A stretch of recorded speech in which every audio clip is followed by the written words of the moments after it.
Voilà, je fais juste une petite incise parce que vous aurez peut-être constaté que dès que pour répondre à l'emballement d'une machine mythomaniaque faite système, en fait systémisée depuis les malheureuses conclusions de réussite d'accès aux fonctions suprêmes dans ce pays de réseaux parfaitement toxiques. On a à répondre préalablement d'une visibilisation de la vérité, en fait, de l'historique en lieu et place de celui qui tente d'avoir été servi depuis des décennies maintenant. Eh bien, on voit que cette confrontation saine et nécessairement saine,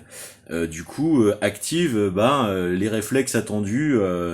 d'auto-persuasion du mensonge existentiel déployé par les attitudes, encore une fois, je préciserai toujours, mon action vise la sublimation par la correction des attitudes. Moi, je ne m'en prends pas aux personnes, car je ne crois pas en fait en la fatalité du mal et je n'y croirai jamais. Et je pense que chacun a le pouvoir en fait de continuer de s'améliorer, et particulièrement si il sait pertinemment ou elle sait pertinemment que euh, il s'adonne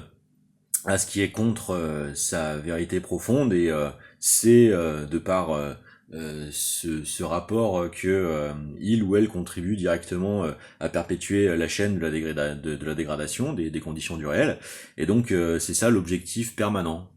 parce que c'est ça qui marche en fait, c'est ça la solution. Et donc vous aurez sans doute constaté que les les petites euh, légionalisation, pour faire une analogie avec la légionellose, s'active en fait automatiquement par les conditionnements maintenus par les carences et les hypocrisies et puis le mix de tout ça avec les acculturations et les pactes de corruption préalables précédents par exemple. Donc on a une tentative de coordination d'un petit théâtre qui n'a de cesse d'essayer d'avoir à dérouler la réactualisation systématique de sa version et de son narratif. Et comme on n'a pas le temps en fait de perpétuellement avoir à laisser se faire déprédater l'effort en fait de l'exposition précise et compilée des faits et de la prévenance et de la perduration de celle-ci, de la gradation croissante de leur sortie pour maximiser le fait que les personnes incriminées puissent maximiser en elles-mêmes aussi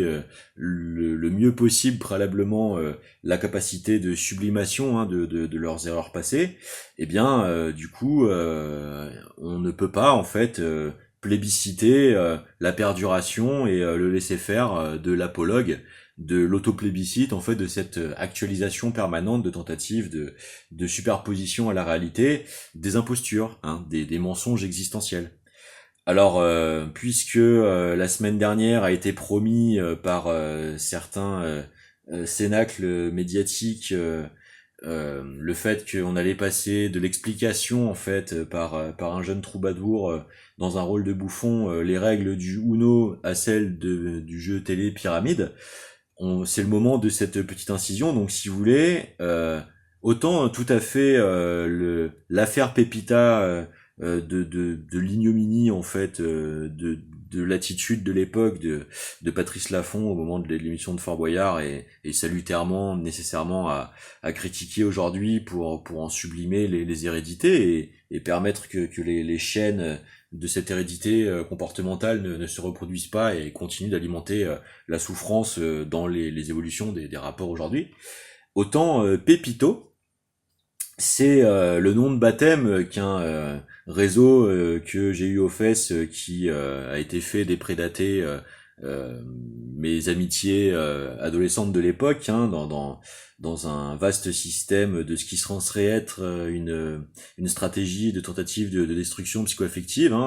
Je dis tout ça non pas parce que j'aurais un problème personnel, mais parce que si vous voulez, tous les éléments matériels établissent en fait la relation de systémique d'emprise et ses relations avec des géostratégiques occultes d'entreprises d'aliénation d'autrui, de maltraitance de civils de services de stratégies de géopolitiques occultes. Parce que ces mêmes personnes en fait sont exactement les mêmes dans la chronologie entière et véritable de toute la chose qui ont produit des pseudo-œuvres musicales qui sont particulièrement caractérisables par les systèmes déployés par les Black Programs comme Midnight Climax, comme MK Ultra, comme tout ça, hein, puisque ce sont des jeux malsains de familles d'élite qui ont initié leurs gamins à avoir les outils de pratiquer activement les nécessités d'une ségrégation qui elle est idéologie en fait voulue être héréditaricisée, hein, c'est-à-dire être faite, reproduite par emprise intrafamiliale, ce qui s'oppose en fait au droit en vigueur, hein, notamment la Constitution, le Code pénal, le Code civil. Et donc, si vous voulez, moi je n'ai aucun problème de légitimité pleine et entière à devoir, en fait, bien plus que seulement vouloir ou pouvoir, à devoir, en fait, expliciter clairement de quoi il en retourne véritablement. Et donc, si vous voulez, ces mêmes personnes qui faisaient partie de réseaux de prostitution homosexuelle infantile, hein, ce qui est illégal, et qui ont progressivement en fait organisé la phagocytation de mon paraître, hein, d'essayer de m'enterrer par du vraisemblant pour la poursuite de leurs objectifs personnels et uniquement personnels systémistes de capture de la valeur d'influence et de perception publique que notre activité de création musicale à l'époque du coup déployée et représentée à leurs yeux. Et donc, si vous voulez, ce que je vous explique là, c'est le système d'emprise et de reproduction d'emprise, puisque ce sont des mineurs qui le reproduisent des réseaux qui l'a pratiqué sur elles, sur eux. Et qui du coup eh bien visiblement vu les signaux envoyés aujourd'hui auxquels j'ai répondu hier sur mon compte Blue Sky continue en fait de non seulement de s'aveugler mais de continuer de croire avoir à perdurer, tenter de s'imposer et de faire ressentir ou faire laisser à penser certaines choses qui relèveraient de mon ignorance ou de mon non professionnalisme ou ce genre de choses, alors que la trajectoire de ces personnes est tout à fait non seulement contestable, mais nécessairement confrontable, parce que quand bien même les hypothèses de leur appartenance à des systèmes de services et d'opérations d'infiltration sous couverture, en fait, il y a absolument rien dans le comportement qui, en réalité, n'a observé les protocoles en vigueur pour des fonctionnaires d'État, donc ça ne tient pas 2 secondes. Et donc, on est dans une problématique bien plus complexe, en fait, de corruption et de tentatives de sauvegarde et d'autopréservation d'elle-même, sachant que, parallèlement, si vous voulez, moi, je dois affronter des systèmes de pression perpétrés et signifiés, faits allusivement sur des membres de ma famille en temps réel, et qui n'a de cesse d'essayer d'être fait dégénérer et exponentialisé. Donc si vous voulez, moi ce genre de petits marigots et de petits marécages, la réalité depuis 15 ans, c'est que moi je me retiens physiquement en fait de les détruire et de définitivement en fait du coup impossibiliser la poursuite futur du problème. Vous voyez, c'est une option qui moi a toujours été dans le champ de mes possibles s'il le fallait vraiment, puisque il y a des nécessités de protection d'autrui qui dans le pire des cas imposent des décisions radicales. Maintenant, vu que c'est pas ma culture et que il y a des efforts auxquels je souscris volontiers, c'est pour ça que cela n'est toujours pas arrivé, si vous voulez. Maintenant, est-ce que je dois pour autant laisser perdurer un système de tentative de poursuite, de manipulation de l'opinion publique et de déploiement d'une emprise mafieuse sur le réel et mes contemporains? Bien sûr que non. Donc Pépita, Pépito, Pépita, Pépito, c'est le surnom qui a été octroyé à un ami d'enfance lors de son initiation homosexuelle dans son inscription plus profonde dans cette part-là du réseau qui s'est abattu et a organisé justement la déprédation et le déploiement de son influence sur chronologiquement l'intégralité de notre cercle d'amitié préalable, et donc qui aujourd'hui continue d'essayer d'organiser les signaux du type de communication que vous avez pu constater par vous-même. Donc voilà les petits éclaircissements que j'ai à faire. Non pas que je serais animé, encore une fois, hein, d'une quelconque homophobie d'une quelconque xénophobie ou incontinence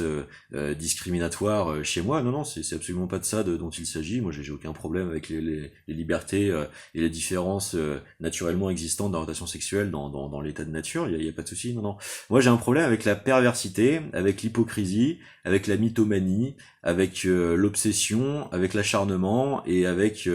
l'autoritarisme larvé, hein, puisque je suis tout à fait conscient, et ce depuis avant même ma rencontre de ces personnes, de par ma trajectoire personnelle, que si vous voulez, la violence n'a pas qu'une seule forme. Il n'y a pas seulement la violence physique, existe la violence psychologique, ça existe particulièrement, et souvent c'est même celle qui fait sécréter la suivante. Donc si vous voulez, moi, les impostures, les hypocrisies manifestes, les mensonges existentiels et les tentatives de perdurance dans les intenabilités face à la surdémonstrativité optionnelle de tout temps possible, de la convergence matérielle, de l'intégralité des éléments de preuve et pas seulement des cherry-piqués, hein, dans la confrontation des versions qui se déploierait instantanément si elle arrêtait d'être obstruée. Si vous voulez, c'est quelque chose que moi je vais continuer de valoriser, hein, parce que c'est comme ça en fait que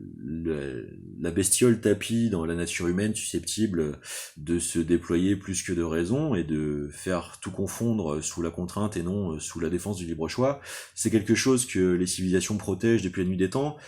particulièrement parce que elle est héréditaire de l'expérience en fait des générations d'avant, de savoir faire des choix qui demeurent et exponentialisent le fait d'être périn et stabilisant et durablement servant en fait l'augmentation collective et générale de l'espérance de vie et de la bonne santé sous tous aspects, alors que d'autres orientations en produisent en fait précisément l'inverse. Donc c'est la question bien évidemment de savoir servir un bien plus grand que l'illusion de l'inexistence d'un mal, hein, pour les réflexions à courte vue. Donc non, non, il y aura pas au forceps d'imposition de mon énième procès en homophobie, en antisémitisme et en tout ce que voudra cette petite monomanie post-traumatique relevant de la pathologie, hein, dont j'ai déjà décrit et indiqué les raisons profondes, hein, mais qui visiblement a toujours du mal à s'accepter, s'opérer, puisque refusant en fait le caractère pertinent d'un diagnostic à partir du moment où il ne serait pas soi-disant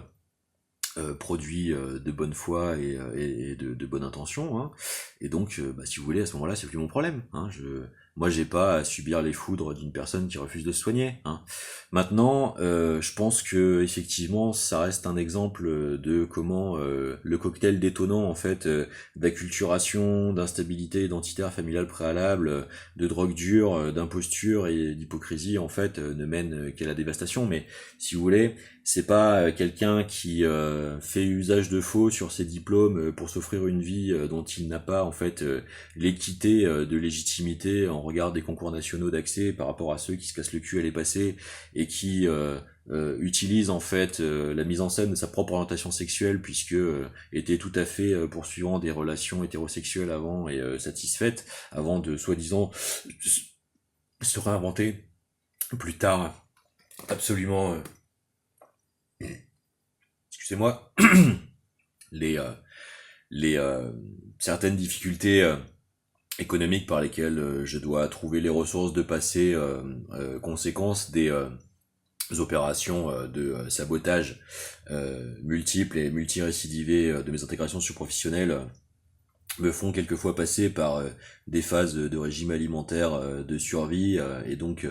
revers quelquefois des recettes assez indigestes. Et donc je vous présente mes excuses pour les désagréments que pourrait ajouter la communication non verbale aux propos tenus dans cette petite incise. Au-delà de ce fait minime et insignifiant, du coup, j'en étais à la conclusion, et donc, si vous voulez, vous voyez, sans doute expression d'une mémoire musculaire réflexive, hein, du coup, euh, eh bien, ce n'est pas à ce type de choix volontaires de perduration d'attitude qui continuent d'être sécrétés par ces profils, refusant les interventions autonomes correctrices en fait de ces tentatives de déploiement d'abus. Eh bien, ce n'est pas à nous en fait d'avoir à ni en souffrir la continuation des conséquences, ni les tentatives d'apologues plébiscitaires. Et si vous voulez, encore moins lorsque les conséquences de leur tentative d'emprise depuis des décennies essayent aujourd'hui d'enfoncer le clou de ce que serait avoir à, à exemplifier en fait publiquement des impostures de position d'avoir à perpétrer punition en fait sur des relations intrafamiliales de complexité qui leur échappent totalement, sachant que ces personnes n'ont pas fait le quart du minimum tout le temps où ça leur a été possible d'amélioration en fait de leur manière de s'y prendre avec la réalité et la complexité du collectif, et non pas de leur seule prétention d'avoir à imposer leur stricte seule vue. Et donc c'est tout ça en fait qui se confronte au rappel à la réalité chaque fois que ça continue d'essayer d'insister, de persévérer, toujours continuer d'essayer d'intensifier dans cette voie, etc., etc., etc. Donc voilà ce que j'ai à dire à des brindilles dévastatrices de réseaux de créativité qui essaient d'utiliser des images crypto-communicationnelles de petits chiens pour essayer de manifester leur soi-disant naturalité dominatrice à légitimer, ce qui relève du délire existentiel, et qui est étonnamment proche de la rhétorique employée par Netanyahou, alors que ce sont des gens qui prétendent être de gauche. Faut savoir que c'est des gens qui m'ont prétendu tout le long de la trajectoire être les élèves de Marie-Georges Buffet et d'Arlette Laguillet. Si vous voulez, on est loin de la réalité de la teneur des luttes défendues par ces illustres camarades. Ouais. Là, on est clairement dans l'invocation de la chose, dans un délire en fait de confusion totale entre le fantasmé et le détaillement maîtrisé de l'histoire de la politique et des luttes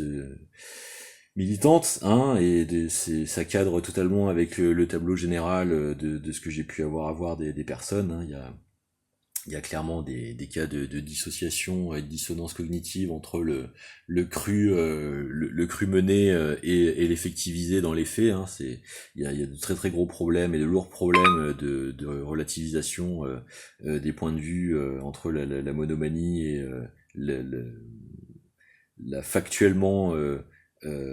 collectivement reconnu abouti. Donc voilà, je vous explique un petit peu de quoi il en retourne vraiment derrière les illusions numériques, parce que la cybernétique, tout ça, c'est la noosphère, c'est très gentil, mais ce sera jamais au détriment de la réalité et notamment en droit en fait de la chronologie véritable des faits. Voilà. Donc j'espère que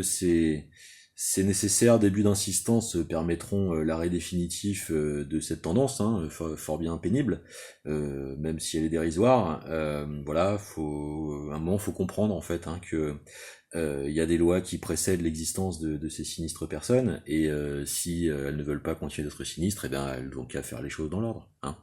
Et on parle pas ici d'embrasser la représentation du monde de Monsieur Retailleau, on parle ici de maîtriser la compétence en fait, avant de se permettre des jeux d'ascendant. Le, le consensus vaut mieux que l'autoritarisme, on est bien d'accord, puisque je suis censé m'adresser à des personnes soi-disant de gauche.